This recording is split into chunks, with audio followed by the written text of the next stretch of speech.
Guys, in today's video I will be showing you how to fix Twitch error problem. So the answer is easy. Just go to the settings and then scroll down to the apps section and then go to the search and search Twitch,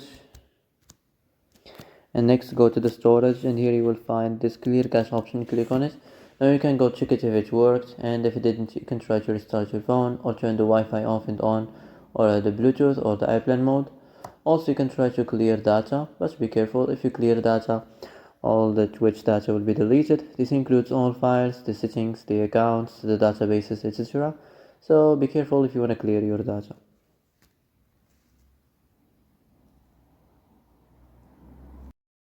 Well, that's it for today's video. I hope this is the answer you've been looking for.